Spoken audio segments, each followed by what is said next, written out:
Michael Gove is a communist. Apparently, if you ask landlords about whether or not the renters reform bill is good for them, they will call Michael Gove a communist. This is unironically an article that I found from Property Industry Eye, which I'm sure is an incredibly excellent website full of definitely the best people in the country, right? So, for people who are unsure what I'm referring to here, the Renters Reform Bill is likely going through Parliament at the moment, which is going to include the end of Section 21 no fault evictions. It's going to have the ability for people to have pets and have children, ending discrimination against people with disabilities and people on welfare payments, whilst also giving slightly more powers for landlords to evict in case of non-payment or in case of antisocial behaviour, right? So landlords are big mad. Landlords are really big mad that they might have to have some amount of scrutiny over their business practices, which I'm sure they all believe they are in the right in all of this, right? Even before the Renters Reform Bill, landlords were telling me on social media as I tried to moupill the internet space, right? They were telling me that actually everything's in favour of the tenant, nothing's in favour of the landlords. Landlords are incredibly maligned, which I'm like, yeah, obviously they should be a lot maligned. They're fucking landlords. No one cares about landlords. Landlords are the worst people who do nothing and contribute nothing. There's plenty of other videos that I've done where I outline exactly why I dislike landlords, why the act of landlording and landlordism is a net negative on society in general. It's non-productive, it's rental extraction, it's a transfer of wealth from the poor to the rich. Those are all bad things, right? So I'm already predisposed to absolutely despise landlords, but the fact that they think that in their position of getting huge amounts of passive income off the back of some of the worst off people in the country is somehow some kind of utilitarian good that they're doing, that they are somehow incredibly moral people providing housing when they don't provide any housing in the first place. Builders provided housing, they then created artificial scarcity to create rental income from it. That's two different things, for example. Anyway, that's a digression away from the fact that they don't like, right? Despite how weighted it is in their favour, they don't like the fact that the government is trying to make it fairer for renters, which quite frankly is amusing, considering that the Labour Party are now on the side of landlords to try and ensure that there's going to be extra housing stock for private equity investors to be able to buy up, given they are the builders, not the blockers initiative, which would be great if it was all fucking social housing, but it's very clear that they're just going to try and implement planning reform to allow more private sector development, which is frustrating, but it is what it is.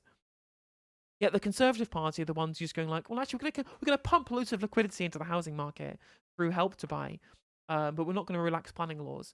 But we are at least going to make things fairer for renters. And apparently this makes him a communist, right? Not the good kind of communist that would go full Ho Chi Minh on these landlords, but nevertheless, let's have a look at what these people have to say.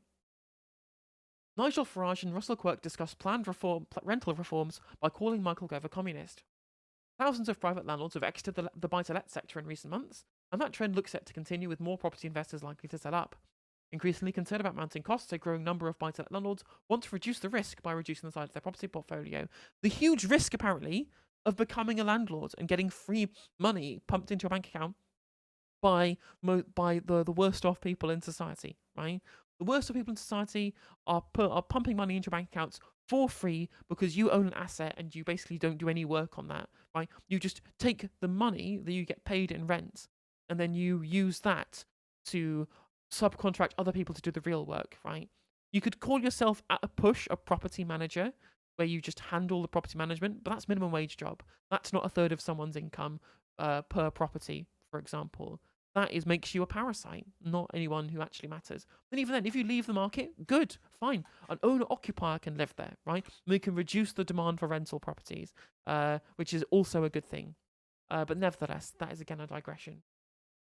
Mortgage interest relief changes, the scrapping of the wear and tear allowance, and the introduction of the 3% stamp duty surcharge have hit landlords' profits over the last few years.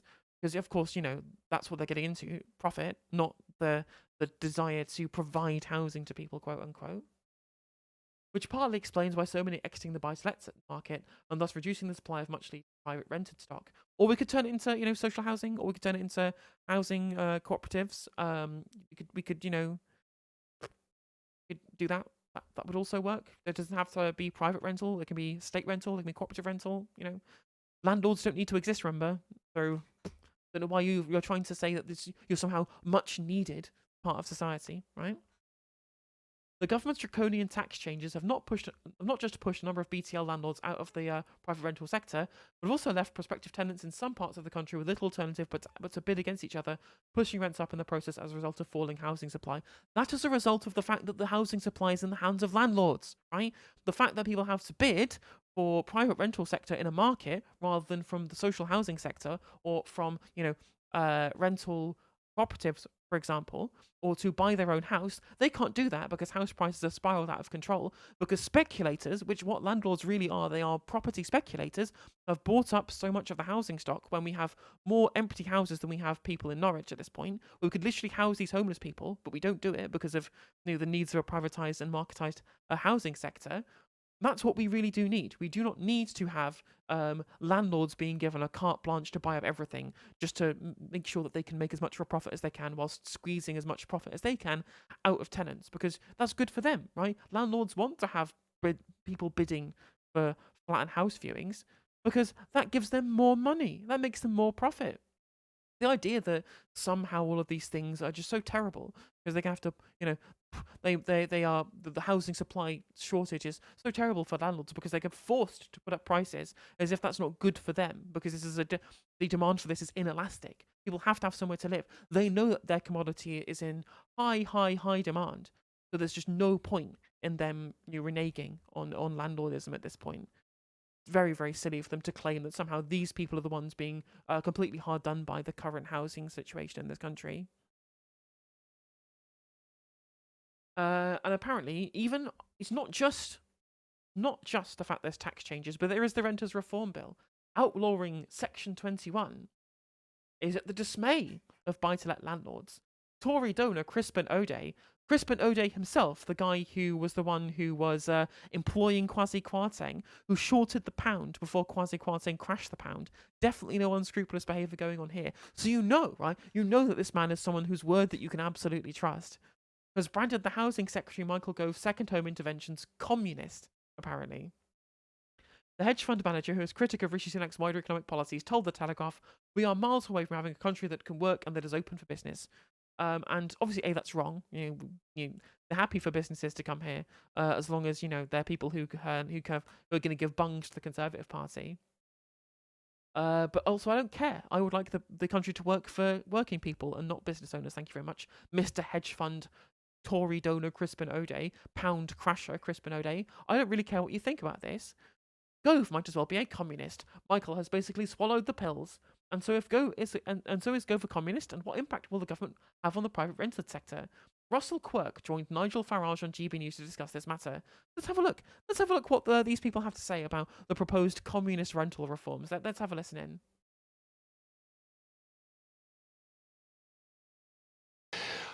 I'm getting emails coming in to my website from landlords. Now, you hear the word landlord, you think, these are very, very wealthy, nasty, exploitative people. Actually, in most cases... I mean, some of them aren't wealthy, but they're definitely exploitative. The tenant-landlord relationship is indeed an exploitative one, right? It is an exploitative and parasitic relationship. It is defined, right? If you want to go, right? I've done this before on stream. If you want to go on Google rather, and get the definition of parasite, an organism that lives in or on an organism of another species, its host, and benefits by deriving nutrients at the other's expense. Right? A person who habitually relies on or exploits others and gives nothing in return. Literally, that is the definition of a landlord. So yeah, they are parasites. It is indeed a parasitic relationship.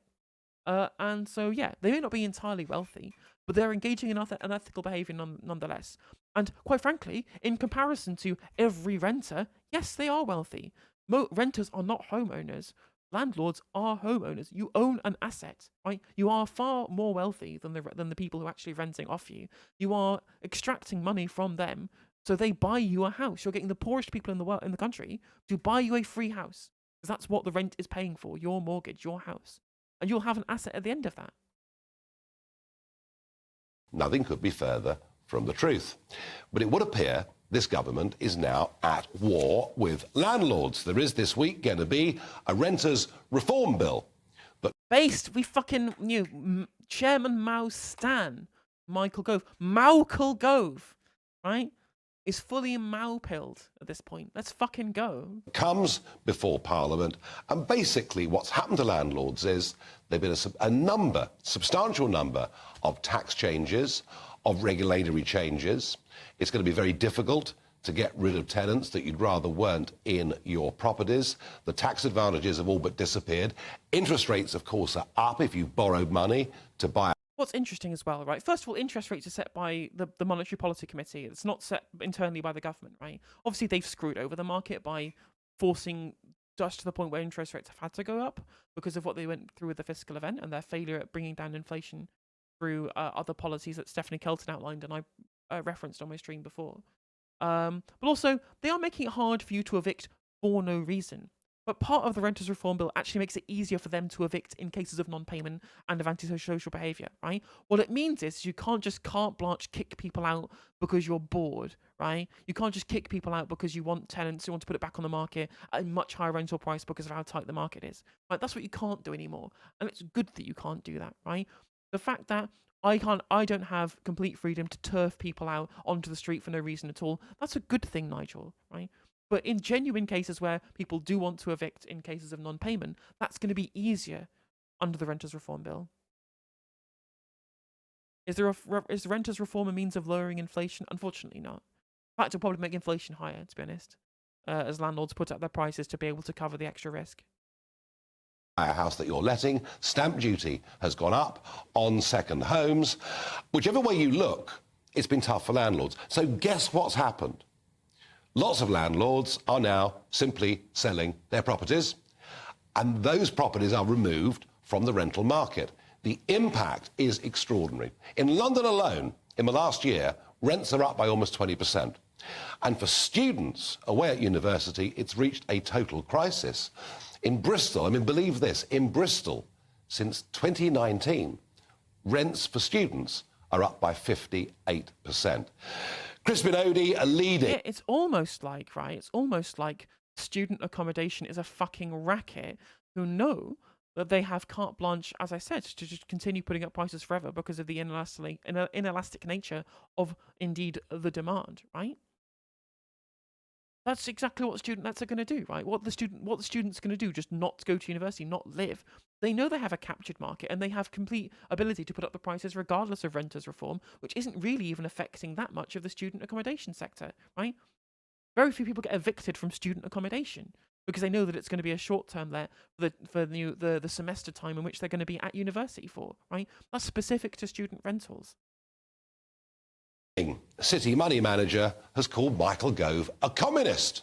It's also ironic as well, as you rightly point out in chat, JDM, is the inflation's gone up, which he's saying is what is causing issues for the mortgage payer, landlords who are paying mortgage payments, right? Especially people who are on buy-to-let mortgages, where they only pay interest, right? Are seeing increases in their overheads.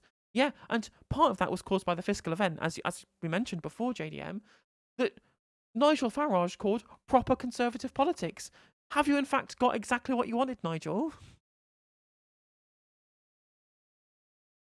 The level at which the state is now interfering with people with their own properties wanting to rent. Well, I'm pleased to say that Russell Quirk, long-time property expert, joins me. Good evening. There are fewer and fewer houses now on the rental market. Yep. So the latest survey suggests that about 70,000 landlords exited the market just last year. And of course, that's without the majority of those penal measures coming into play that you just referenced. So we have... Also, that's a really misleading stat, right? 70,000 landlords have gotten out of the market. That's not 70,000 fewer properties on the private rental market. It's either a landlord has bought those, so either whether corporate or personal, that is still on those houses are still on the market in the private rented sector, but owned by a different landlord or has been absorbed into someone else's property portfolio, or an owner-occupier has bought it, which either means another house is free that they've just vacated, or they are now a previous renter who is now an owner-occupier, meaning the demand has dropped. So that figure means nothing. It literally means absolutely nothing.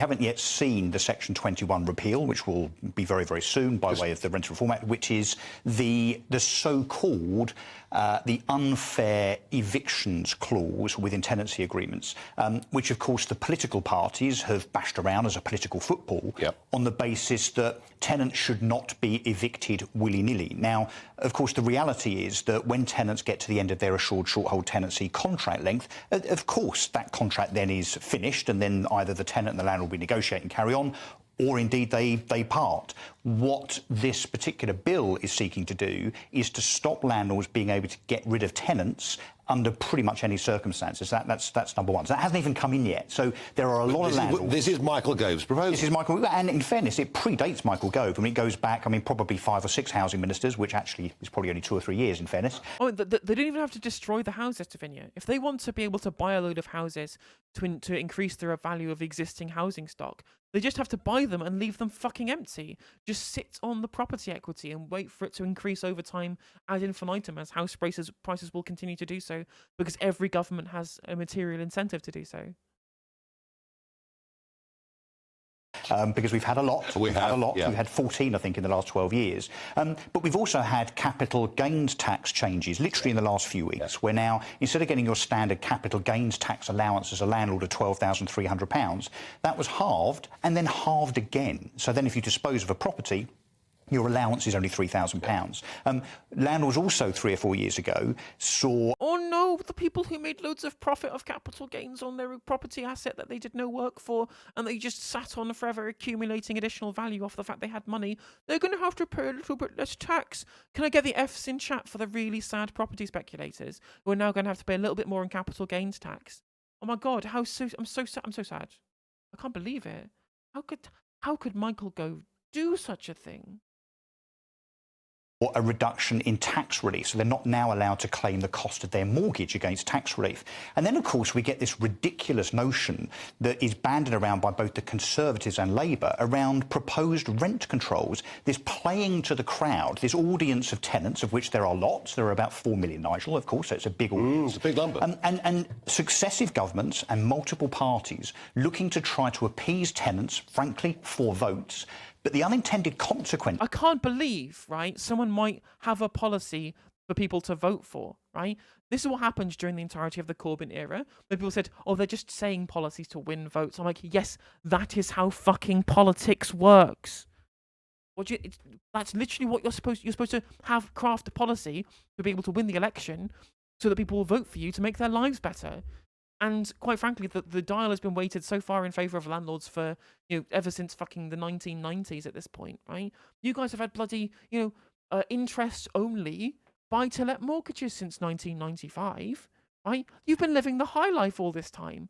And now just a tiny bit of regulation comes along and you're throwing the can out you're throwing fucking the toys out the pram, saying, oh, but you think of what about the fact that they're trying to pander to tenants for votes? I mean, yeah, brilliant. I'm glad that finally, for the first time in decades, people renting privately are being represented by any amount of the political sphere. Right? It's been too long since renters have had any fair shake of the political policy.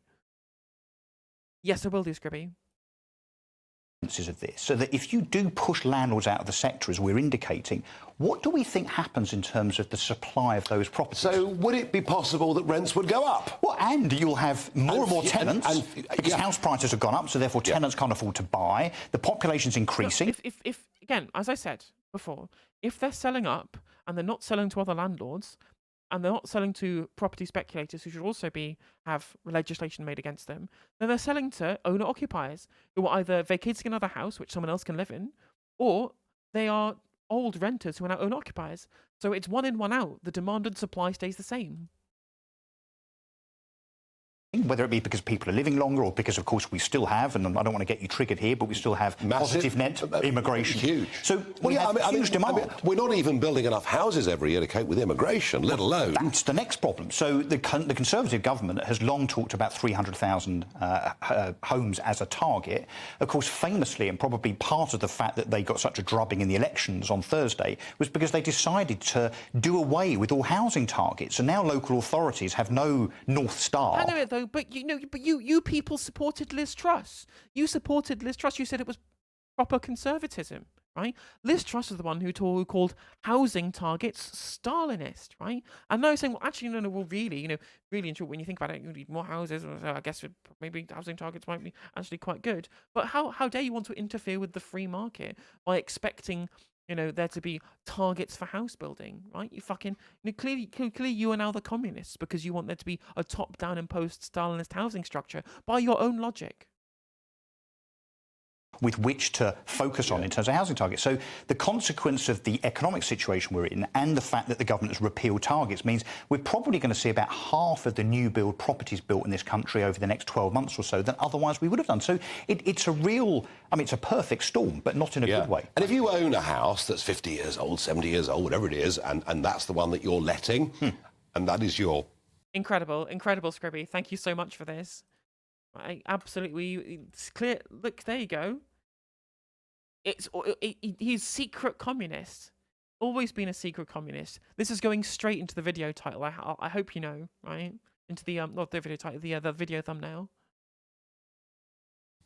Primary source of income, as it is in the case of many landlords. And let's be clear, the average landlord only has 3 properties. So as you referred to in your preamble, this is not 3 more than they should have.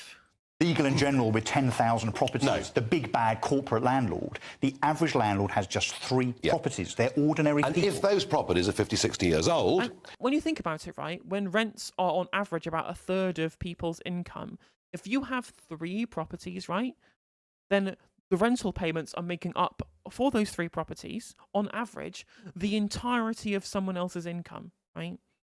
Spread across 3 separate people. Obviously, you've got to pay the mortgage on top of that. Then you have things like insurance. But then again, homeowners would pay for that anyway, right? And then after that, you end up with people buying you the house because the mortgage is being covered by the rental payments. Or I'm assuming when they say 3 properties, they mean 3 rental properties rather than 3 properties including their own home. They've also got to meet new environmental standards, which... cost-wise is enormous. Or the average, so that's not... Oh, I can't believe there are people who own houses and apparently are these housing providers, as these people clearly claim that they are being expected to provide housing in a manner that befits, the environmental concerns and also the situations that people would need to live in, right? Basic standards of living for the people they're supposedly providing housing for. It's incredible. Like, they call themselves housing providers and then they get asked to provide even basic amounts of housing, and they go, me pay for all of these, having properly environmentally sustainable housing, me pay to have my house fit for human habitation. How dare you insinuate that I should have to pay for the house that I'm providing to somebody else? The fucking absolute temerity of these people. Yet been introduced by the government, but again, coming. Gove is dangling that as a threat over landlords. So this is the lunacy that is the quest for net zero, in my humble opinion, which is to say that landlords, and that there are hundreds and thousands of these properties, landlords that own properties that don't meet what they call EPC-C standards. So EPC goes from kind of A to F in terms of rating of energy efficiency. And this is when they say, we don't want there to be any regulation of the housing sector. What they really mean is, why isn't everyone allowed to be a slumlord, right? Why can't everyone just be a slumlord, right? And take advantage of this inelastic market to be able to fleece working people for as much as they want. That's exactly what these people are saying.